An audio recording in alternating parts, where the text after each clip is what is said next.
Top 10 private B schools in India.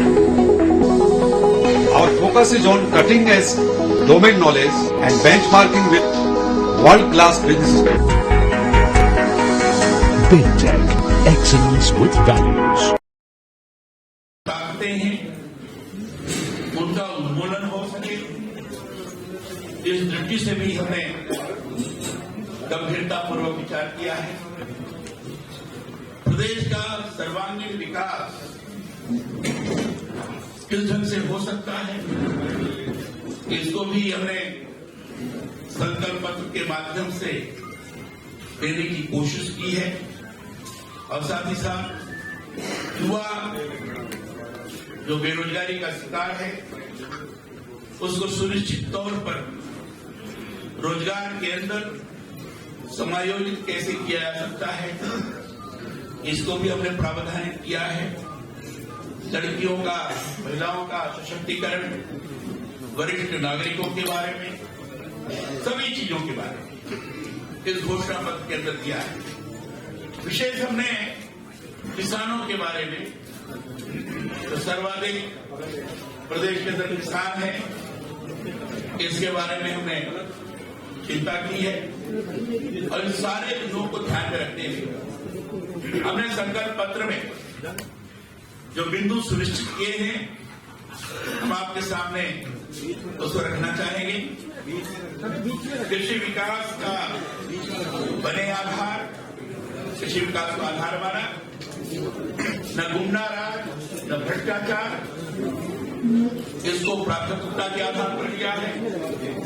हर युवा उसको रोजगार देने की कोशिश, शिक्षा के क्षेत्र में गुणवत्ता स्थापित हो सके, गरीबों से मुक्ति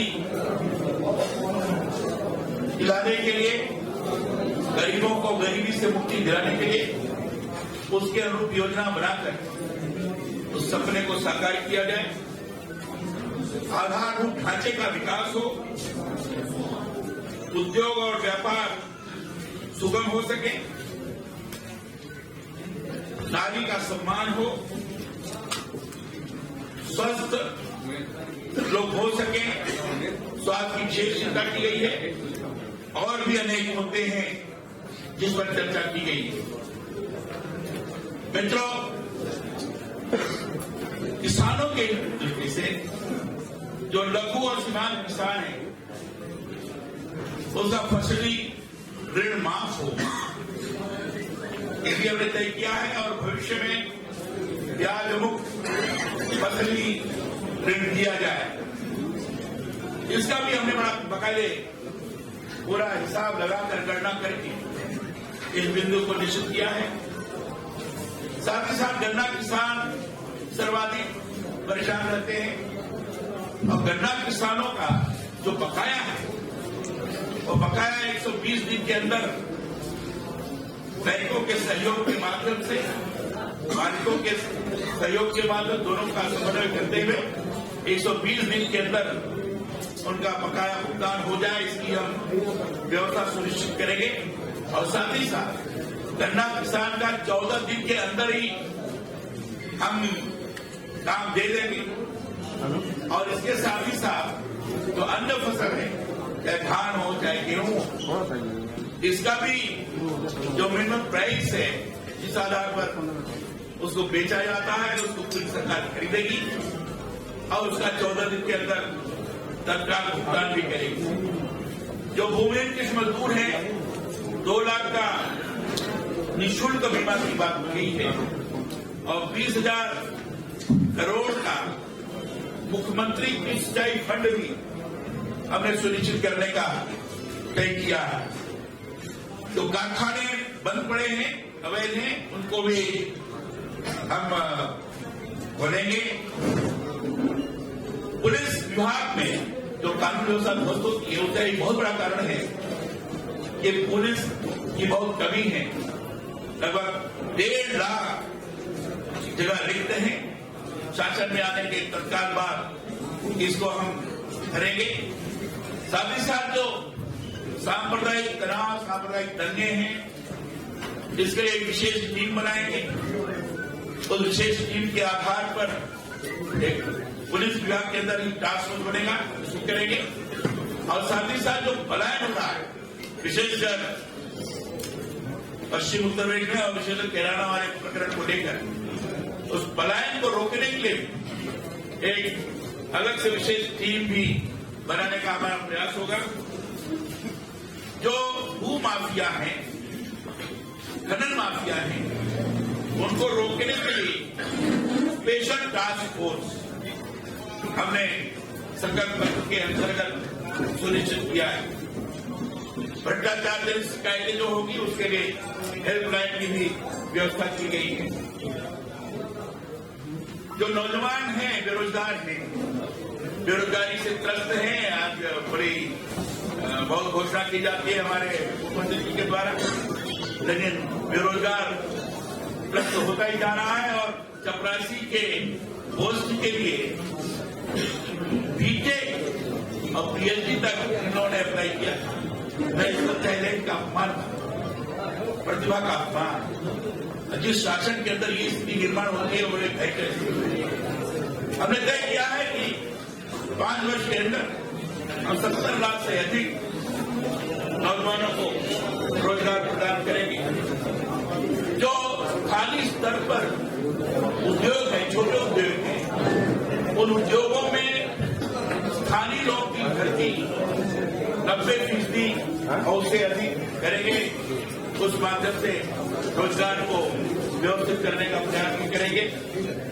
कोशिश ये होगी स्टार्टअप वगैरह के लिए, स्टार्टअप के लिए इंक्यूबेटर्स की व्यवस्था की जाएगी। वह इंक्यूबेटर ऐसा होगा इसमें इनोवेशन के आधार पर जो कुछ चीजें सोचता है उसके अनुरूप मशीन और मशीन के साथ साथ रिसर्च एंड डेवलपमेंट संबंधित लैब, इन सारी चीजों की भी हम व्यवस्था करेंगे। ये हमने अपने संकल्प पत्र में किया है।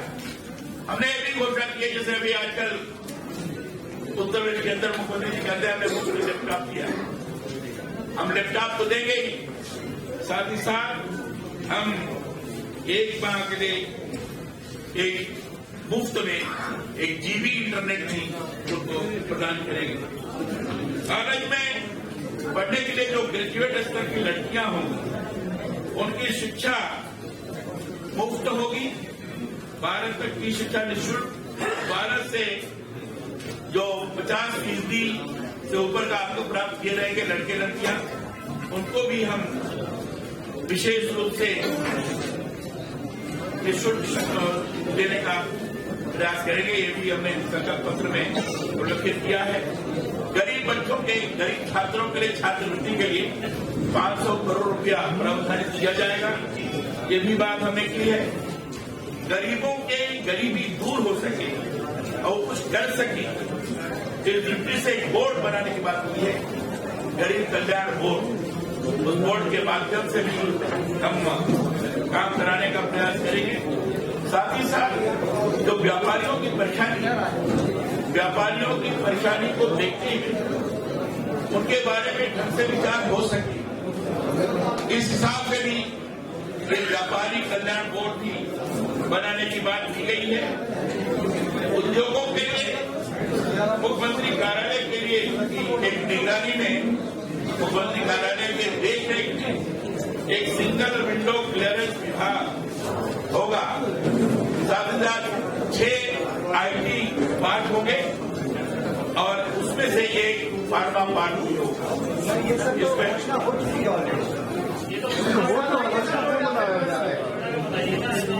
तो मैं आपको इसलिए कह रहा हूँ, घोषणा में बहुत सारी चीजें दी जाने के कारण हमने सोचा कि आपको जो कुछ प्रमुख बिंदु हैं वो आपके सामने रखें। आप नोएडा के बारे में पूछ रहे हैं।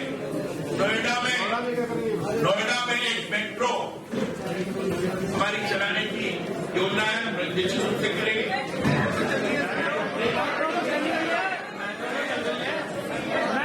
कंटिन्यू चल रही है, उसको और बढ़ाएंगे।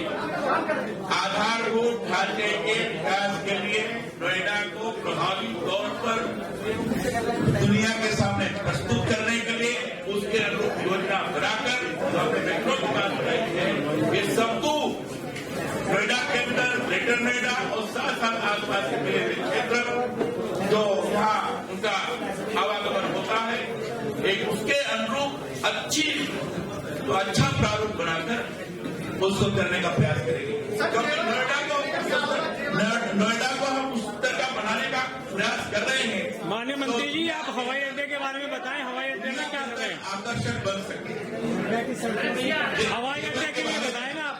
केवल के बारे में जो हमने कहा है कि विभिन्न क्षेत्रों में हम आधारभूत ढांचे का विकास करेंगे, केवल इसके अंतर्गत आ रहा है कि किन सारी चीजों की आवश्यकता पड़ेगी, इसके लिए बगैर एक्सपर्ट बैठाकर, विशेषज्ञ बैठाकर जानकारी करते हुए जो भी आवश्यकताएं होगी उस आधारभूत ढांचे के विकास के लिए हर स्तर का हमारा प्रयत्न होगा।